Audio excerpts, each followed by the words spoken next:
Welcome to the Ultimate Fantasy Advisor presented by the Google Assistant. All season, CBS Sports delivers the best fantasy football advice through the Google Assistant. You can compare players and decide who to start or who to sit. Jamie and Dave, let's start. We're going to help the guys out. Players, Phillip Rivers or Baker Mayfield. We're going to start with quarterbacks. What do we got? I'm going with Phillip Rivers. The dude's thrown multiple touchdowns in all but one game this year. And Baltimore's playing on the road on a short week. This is basically a playoff game between these two teams. Phillip Rivers is going to be fine. Ravens have allowed 21 or more fantasy points to 5 of the last quarterbacks they faced. The 3 quarterbacks who didn't, Derek Carr, Matt Ryan, and Jameis, and those 2 were in Baltimore. This one is in L.A. I'm not sure how much Baker's going to have to throw in this game. Phillip Rivers is my pick. I like Phillip Rivers, but I love Baker Mayfield. Our start of the week on CBS Sports. Baker will go off because he's going to look at Hugh Jackson on the other side of the field and say, sorry, you stink, you're fake, all the things he's been saying about him, and he is going to destroy this Bengals defense. They are the worst in terms of fantasy points allowed to opposing quarterbacks. They give up the most. Baker's in a much better spot. And the Ravens, only one quarterback in the last 4 games over 20 fantasy points, over 11 fantasy points. So Rivers will be okay, but you're playing Baker Mayfield. We got a tie here, so let's go to the technology. Hey, Google, talk to CBS Sports. Hi, this is CBS Sports, and we are using our fantasy football computer projections and expert rankings to answer your start, sit, or add, drop questions. Should I start Phillip Rivers or Baker Mayfield? Baker Mayfield is projected for more fantasy points than Phillip Rivers. What else would you like to know? Okay, so we have the tiebreaker there, Baker Mayfield, but let's move on. Jamal Williams, Jordan Howard. We'll start with you, Jamie. I'm going to go with Jamal Williams because it's PPR. And in any situation with PPR, Jordan Howard is going to fail because he has 7 catches since week 3. Okay, maybe he'll find a touchdown. 1 touchdown since week 9. He's got a high of 14 PPR points in his last 6 games. The quarterbacks was a tough choice for me. This one is easy. Jamal Williams stepping into Aaron Jones' role and matchup against the Jets. Give me Jamal Williams all day. His 15 PPR points last week, well, I just told you, that's better than what Jordan Howard has done in basically a month. And so I don't think Jordan Howard scores against the 49ers. It's Tariq Cohen. He's the best Bears running back. The only show in Green Bay right now, Jamal Williams. That's an easy choice for you. Play him over Jordan Howard. Oh, Jamie, Jordan Howard's going up against the 49ers defense. 4 straight weeks they've allowed a touchdown, 3 of them inside the 3-yard line. This 49ers defense showed cracks last week against the Seahawks. They're going to do it again. And Jordan Howard has at least 16 carries in 4 of his last 5 games, double-digit fantasy points, non-PPR in each of his last 2. The Packers have only given 15 or more carries to a running back 5 times this season. And I like Jamal Williams, but I think Jordan Howard's got the much better outlook and the better chance to score. PPR or not, he will be better than Jamal Williams this week. Always a division up here. So, hey, Google, should I start Jamal Williams or Jordan Howard? Jamal Williams is projected for more fantasy points than Jordan Howard. Jamal Williams is also projected for more fantasy points in PPR leagues. Jamal Williams is on the injury list, so our projections may change significantly by game time pending a status change. What else would you like to know?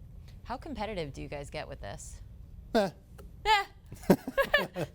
All right, let's move on to the wide receiver position. We got Kenny Golladay and Jordy Nelson. All right, Dave, let's go with you first. I will take Kenny Golladay because I just can't bring myself to trust a Raider. And Jordy's been playing great the last couple of weeks, and Golladay has a nightmare matchup. But I think the Lions are in YOLO mode. That's what I gathered from them last week, and that means a lot of passing to Kenny Golladay. It was a tough spot for the Lions last week. They were on the road at Buffalo. Great cornerback attached to Kenny Galladay's hip, and Golladay still went off for 7 catches and 140 yards. I would expect a minimum of 8 targets to go Galladay's way. I think he can catch 6 of them.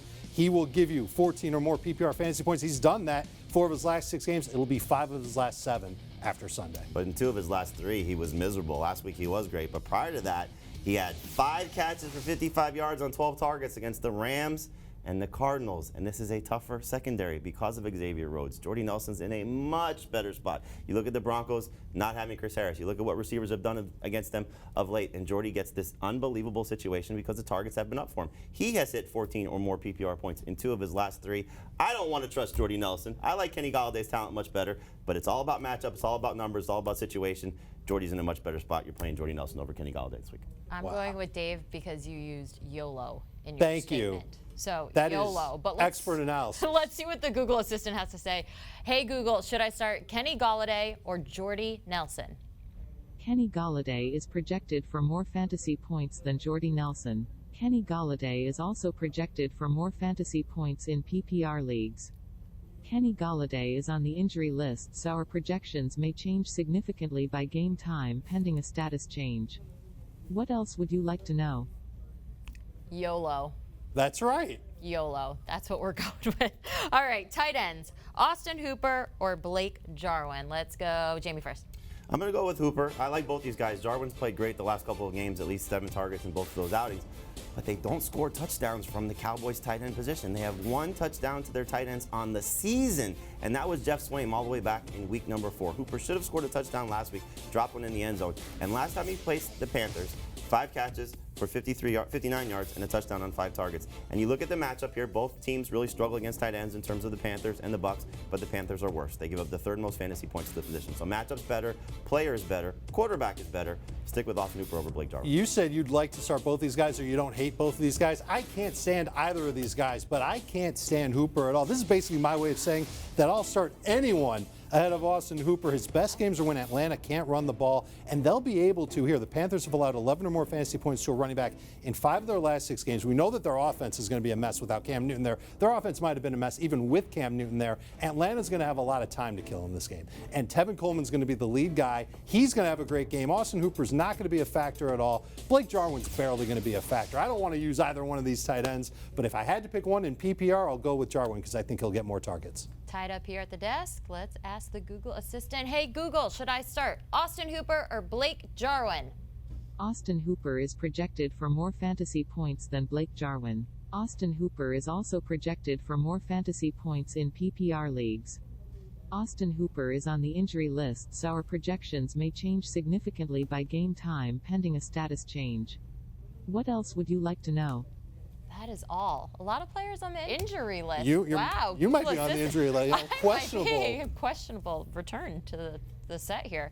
Well, there you go. The Google Assistant breaking the tie to help set your lineup. Go download the Google Assistant on the App Store or Play Store and just say, hey, Google, talk to CBS Sports.